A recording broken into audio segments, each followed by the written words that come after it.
Obviously, and it's a cliffhanger. If you remember a million years ago, back to that jar of fluid that I got in Dimmock, we did test that jar, and we did find that it had some really bad stuff in it.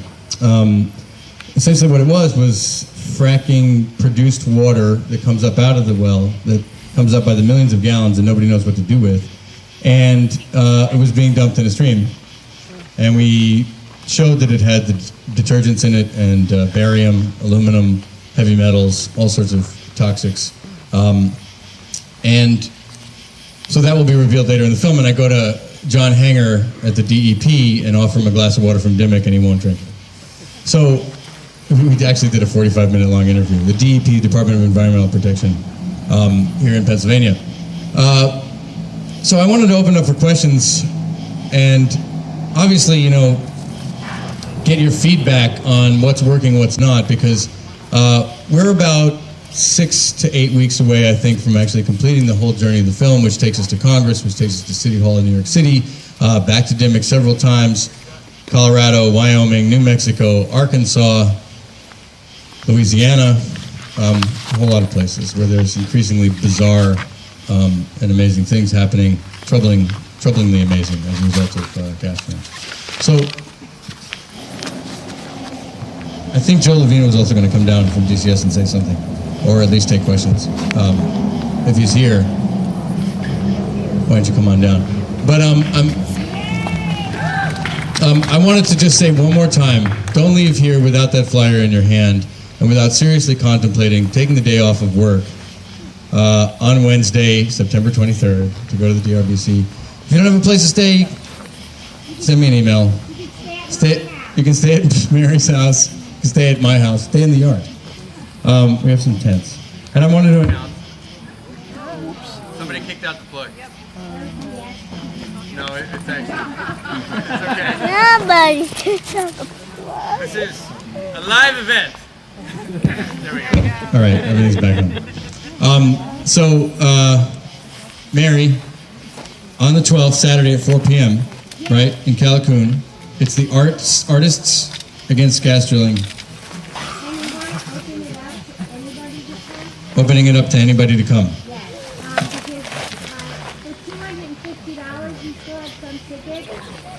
It's a $250 ticket. It's a fundraiser for DCS, isn't that right? Damascus Citizens at damascuscitizens.org. You can find out information at damascuscitizens.org. Go ahead, Mike. It's on the upper right-hand corner of the website, and that's all the information you need. damascuscitizens.org. Okay. I'll take a question from the audience. There's one. Is that a question or looking for a flyer? Question or comment, either way.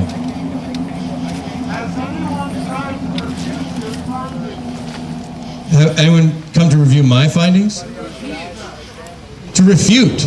Oh, actually, this was interesting. I get weird emails all the time, but apparently there was some people around here, I'm not going to say who they were, but they were circulating a rumor that this film is about a different kind of drilling than the drilling that's coming here.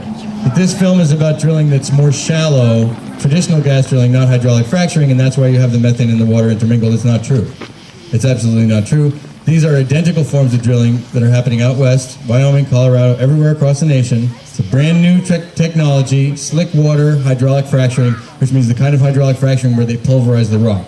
If anyone's unclear about this, the way it works is like this. They drill down 8,000 feet, and then they fracture the shale plate underneath the earth by exerting enormous pressure with water. It's like creating mini earthquakes under the ground. And nobody really knows what that does. Because nobody's really looked into it. And I think one of the things that I'd like to see happen is stopping drilling until they can actually do some scientific studies about this, which would take a couple years. But the EPA was told hands off, so nobody really knows what's happening down there, but we do know that they're creating these mini earthquakes, and that, funnily enough, the chemicals from that process are coming up into people's water, and methane that wasn't in water before, which is, I shouldn't say methane, I should say natural gas, which is a compound of many different gases, methane, toluene, it comes up with volatile organic compounds as well. It's not like it's in the methane section down in the earth. There's a lot of stuff there. There's the benzene and toluene, which are really serious carcinogens. And then, of course, you have butane, propane, and other things, which they vent off directly into the air.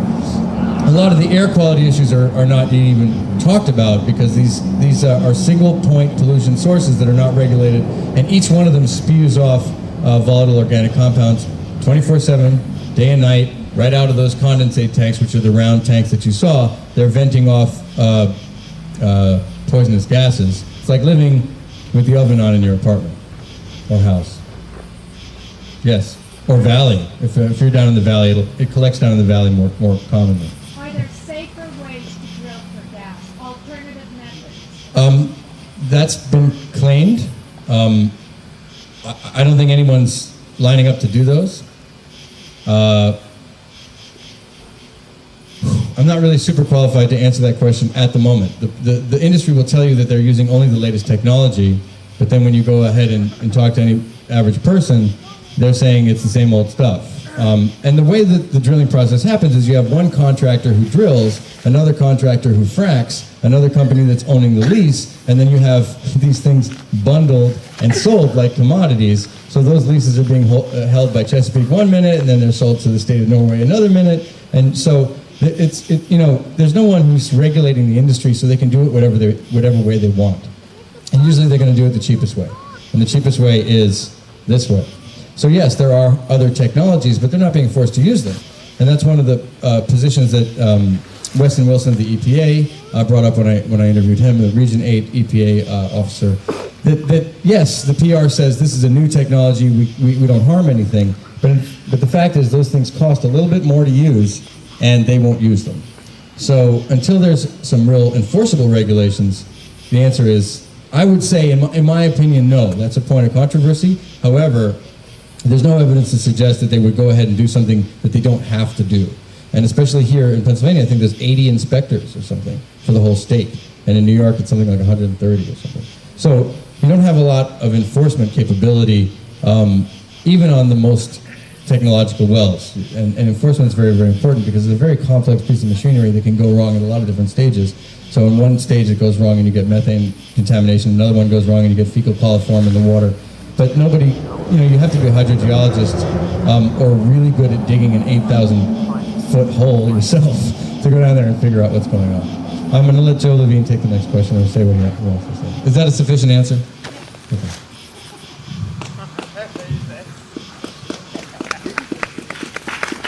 So we'll take a question. Here's Joe. Hi, I'm Joe. Well, first of all, thanks, Josh. That's incredible. And if we don't use that to our advantage and to wake everybody up, then I don't know what we'll do here. Otherwise, we'll be telling those same stories. I heard from somebody in Hickory, Pennsylvania, the western part of Pennsylvania, where fracking first came into Pennsylvania, and they just said to us, we hope you're successful. You guys are making some ground, and we hope you're successful, because they've just walked all over us and people are getting sick, and it's the same story: landscape destruction, contaminated water, loss of resources and quality of life, and it'll happen here unless we stop them. So it's deep. The project was really well planned out, and it's sinister. For instance, Theo Coburn mentions the term endocrine disruptors, and those have to do with a lot of the chemicals that they're using. Well, I was lucky enough to speak to her, and she said that she was part of this scientific group that coined that term, endocrine disruptors. And during the Bush and Cheney administration, they actually removed that term from federal scientific papers.